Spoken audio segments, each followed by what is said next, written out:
Hello everyone and welcome back to another book review. Today I am going to be reviewing volume 2 in a series that I am reading, Covenant. This is by Lysandra Vuong, and this is a comic, or I believe it was actually a webcomic of some sort that has been translated into a physical print book that I have been reading. So I do have my review of volume 1 on my channel if you are interested, and now we are going to be talking about volume 2. So the premise of this book is there are priests who have a sort of warrior-like quality in that they are exorcists and they actively battle demons in the world. It is loosely based on the Catholic Church. It's like Catholic Church inspired, but it's definitely, of course, more in the fantasy realm at this point. So these priests are working together with their church, and their responsibility is to keep demons away from the population and keep people safe. That is their role in society. There is a bit of a B-plot that was introduced in volume 1 where there are different factions within the church that do not all agree with one another, and the church that our main character Ezra belongs to is one that's maybe a little bit on the outs with some of the bigger factions, but they are doing their best to keep demons out of the population.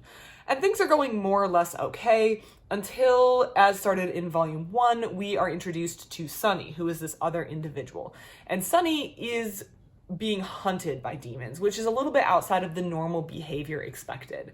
And Ezra, we come to find out from volume 1, has been struggling with his personal faith. And the way that these exorcists work in this book is they receive like boons or powers from different specific angels or archangels. And he has been, Ezra has been protected or is working with Archangel Gabriel. And Gabriel has explicitly told Ezra that he needs to protect this individual named Sunny. I think long-term, there's supposed to be some sort of romance that occurs between these two individuals, but it's definitely a slow burn, which means that there is not any sort of, no one's acting on anything, at least in these first 2 volumes. I just have a gut suspicion that this is supposed to be some sort of slow burn romance between these 2 individuals. But right now, Ezra, who is struggling with his personal faith, is still working with his archangel to protect Sunny, who is being hunted by demons, which is outside demons' normal variety. There's a lot of action in volume 2 in which Sunny is placed under the direct charge of members of the church, including Ezra, and they are taking turns watching and being with him to make sure that he does not become attacked, because the attacks are becoming quite frequent. He's placed in like a warded area where his energy can't be read, and the demons are having a struggle or trouble finding him in order to take him. We start to learn a little bit about Sunny's backstory and where this demon hunting started, where the people started to hunt him, but he just he simultaneously doesn't want to be around the church because he doesn't want to bring harm to them, but he also kind of needs to be around them. But he feels suffocated by the protection that they are putting him under. We start to see some of the demons and have a lot more conversation with the demons that are hunting Sunny in this book, and we come to find out that they are under quite a strong power, but we do not know, at least for most of this book, who the demons are serving. So there's some really powerful entities that want Sunny, and the church is interested or wants to figure out what's going on because they don't want to give up Sunny. They want to know who this new challenger kind of is, but Sunny wants to figure this out too, I think, at a sense, but he feels suffocated by the amount of protection that is being put on him and the way he's being followed and how he can't live his normal life.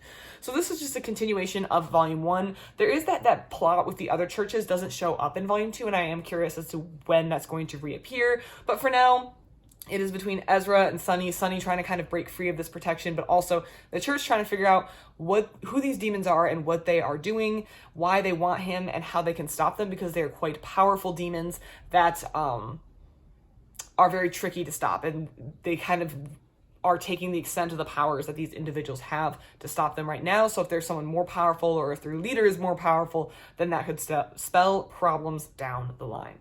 Overall, this is like a fun, interesting, easy to read series. It isn't too, I won't say it's too deep, because I mean, this is definitely an older teen sort of rated book. There's quite a bit of like fighting and violence, but it's just a fun book to read on a cold winter evening. I'm enjoying this series so far. I'm really intrigued to know about how the church is going to balance fighting with these other factions, which is why I'm kind of disappointed that didn't show up in this book.